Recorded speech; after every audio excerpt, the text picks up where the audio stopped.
Hey y'all, I've got a lot going on today. I'm going to be trying to get some coats of paint on our bathroom vanity, which by the way, I think turned out awesome. I'm really proud of us for attempting to make it ourselves and succeeding instead of spending a ton of money on one because it would have been a custom size.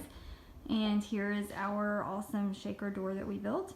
The other thing I'm going to be doing and doing a tutorial for is how I'm going to finish our bathroom vanity top.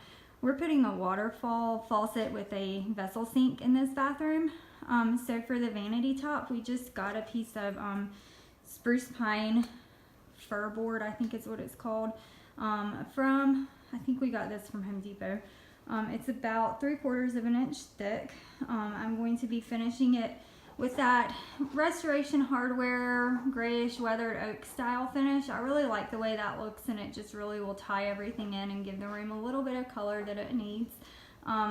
So all I've done so far is just sand this down where it's smooth. I also put a coat of stain on the back so that it has something on it as well.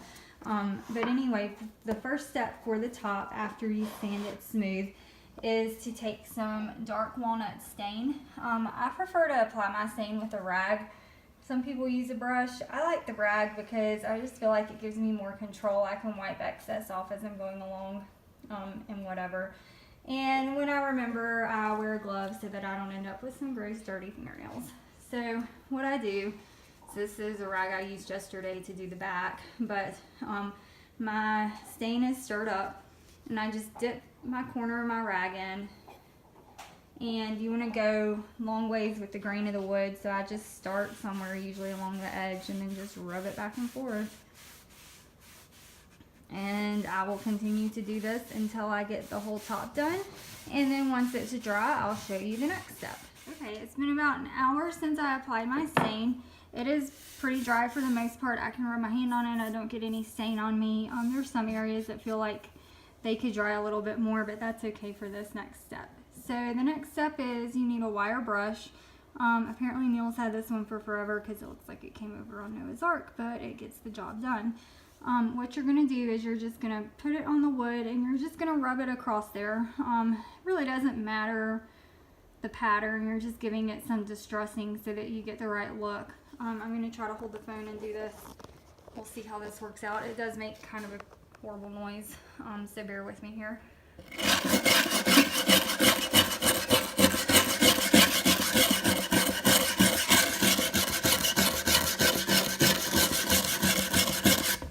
So you can see it kind of adds like some scratches and stuff to the wood, and like I said, that just helps it look a little more distressed so that your finish looks like it's supposed to.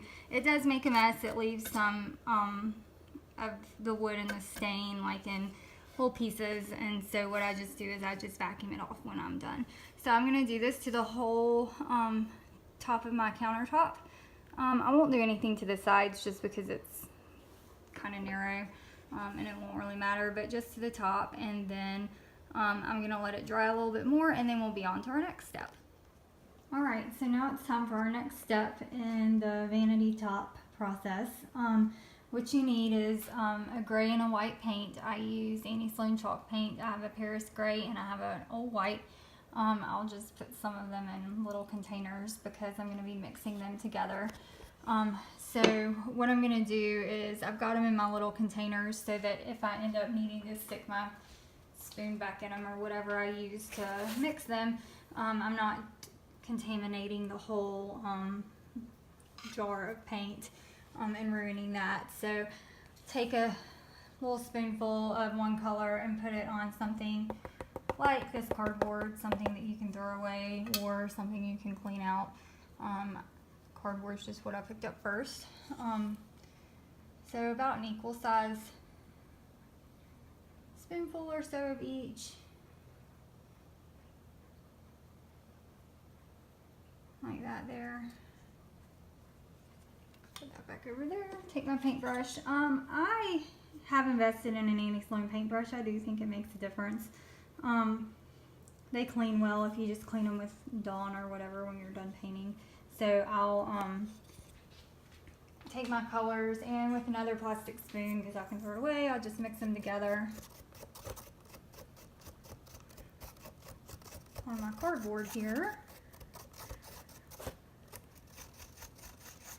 Just make sure it's mixed pretty well so you don't have more of one color dominating the other. You just want to make sure that you get it all mixed together pretty decently. I take my paintbrush, just the tips of the brush, dip it in there just a little bit.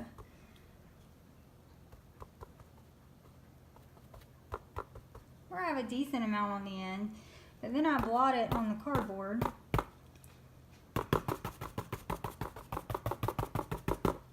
So that it's not going to overwhelm my countertop. Really doesn't matter, I guess, which way you put the paint. I'm going to go with the wood grain though. So I just take it and I just dry brush it on. It's not going to be like super even, but you don't want it to be very even because that is part of the look.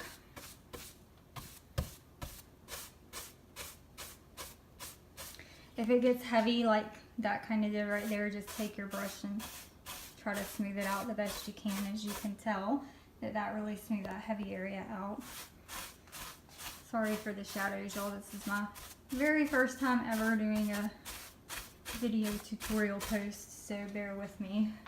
So then I again go back to my paint and dip my paintbrush tips in it, blot, and again apply to my countertop. Okay, this way.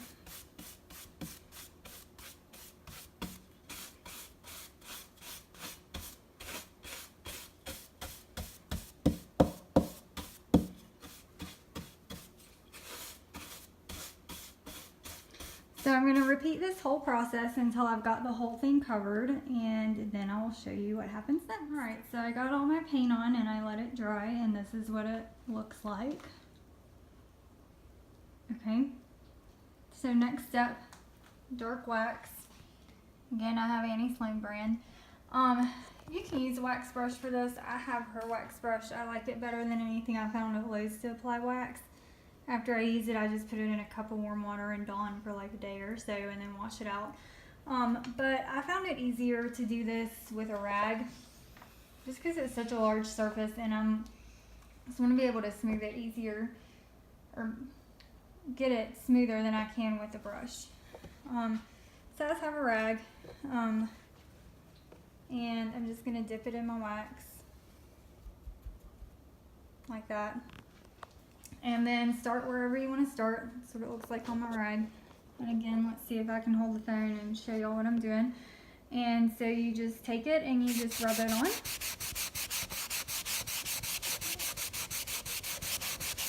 And you just want to really make sure you rub it in there. If that, number one, gets it rubbed in there, and number two, gets the excess wax off.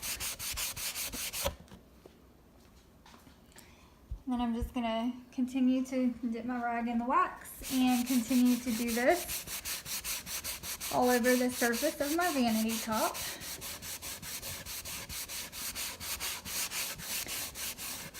I'll show you what it looks like after one coat, and that's when I'll decide if I want another coat of wax. So I will get this finished and then I'll show you what it looks like. Alright, so here's what my vanity top looks like after I applied a coat of dark wax. I only did a thin coat. And only did one coat because I wanted to keep that weathered wood look to it. And I feel like if you put the dark wax on too heavy, you'll just kind of defeat the purpose of putting that gray and white paint mix on there, because it will just make it real dark, kind of like the walnut color. So this is what it looks like now that it's finished with all that. The only other thing I'm going to do to it, and I'm only doing this to it because it's a vanity top and it's going to have a sink sitting on it and it might get wet at some point, is I'm going to put a poly finish on it just to help protect it from water. I'm using Minwax brand, and I'll just put it on with a cloth and let it dry. And then once we get the vanity painted, we'll get everything installed and we'll share a picture with y'all. I hope you found this tutorial helpful. If you have any questions, please let me know. I think it's a fun, easy way to give yourself that restoration hardware, barnwood, weathered oak look to some wood. You can save yourself a ton of money by doing it yourself. Like I said, let me know if you have any questions about anything. Please stay tuned for our future videos, and we hope that you enjoy following our page. Have a great day.